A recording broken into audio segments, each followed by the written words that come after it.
Good morning, children. Our today's topic is hormones of heart, kidney, and gastrointestinal tract. Up to now, you have discussed we have taken up the hormones of endocrine glands, but some tissues also act as or which secrete some hormones and they act as endocrine glands.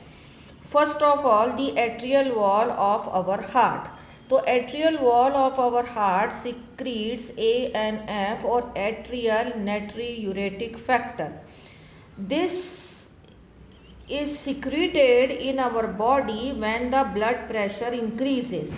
To increase in the blood pressure actually stimulates the secretion of ANF, atrial uretic factor, and this factor decreases the blood pressure by dilating the blood vessel and bring it to the normal.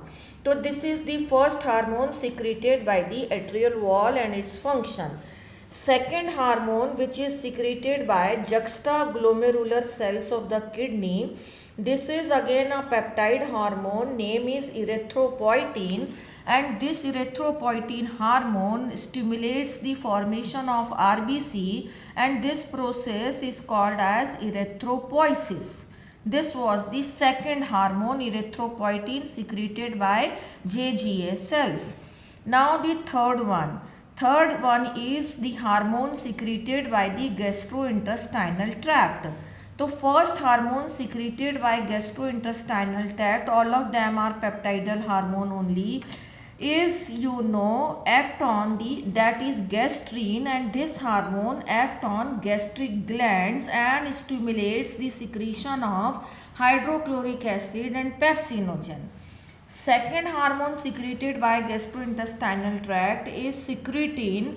It acts on exocrinal part of the pancreas and stimulates the secretion of water and bicarbonate ions. Secretion of water and bicarbonate ions. Third hormone secreted by gastrointestinal tract is cholecystokinin. It again acts on pancreas and gallbladder and stimulates the secretion of pancreatic juice and bile juice.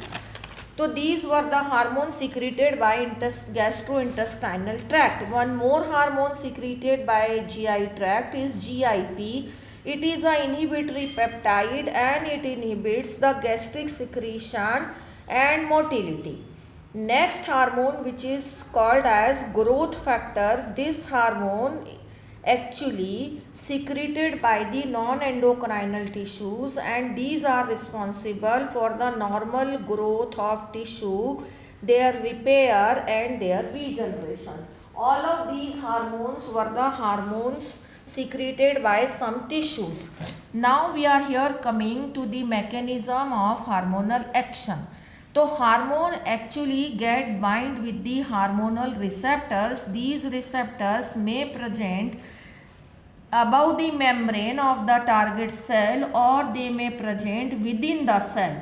On the basis of their presence, they are membrane bound receptors and intracellular receptor.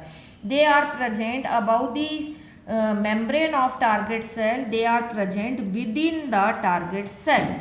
So first of all, these receptor first will get bind, hormone will get bind with the receptor and will form hormone receptor complex. It will form hormone receptor complex. Now this hormone receptor complex will lead to a biochemical change in the target tissue, and so that the physiological function and metabolism of the target cell will be controlled by the hormone. Okay. On the basis of the chemical nature, the hormones can be categorized as peptidal, polypeptide and protein hormone. Example is insulin, glucagon and pituitary hormone. Steroidal hormone are cortisone and testosterone.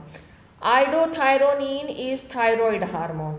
Amino acid derivative is epinephrine. This is the categorization of various hormones. Now it comes the action. So hormones which interact with the membrane bound receptors they actually produce the second messenger like cyclic AMP or calcium ions, which in turn controls the cellular metabolism. It is shown here the hormone has bonded to the receptor, then produces the response by producing cyclic AMP, and then it is controlling the biochemical process. Second action is that the hormones which are present intracellularly like steroidal hormone, they actually regulate the gene expression by controlling the genome of the cell, which is shown here. This hormone like estrogen has entered inside the cell. Now it has got bind to the genome of the cell, and now it will ultimately control the physiological and metabolic processes of the cell. Categorization of hormone is written here. This is action 1 and this is action 2, and this is about the hormone receptor complex is mentioned here. This is all about today's topic. This was the last topic of your syllabus. Thank you.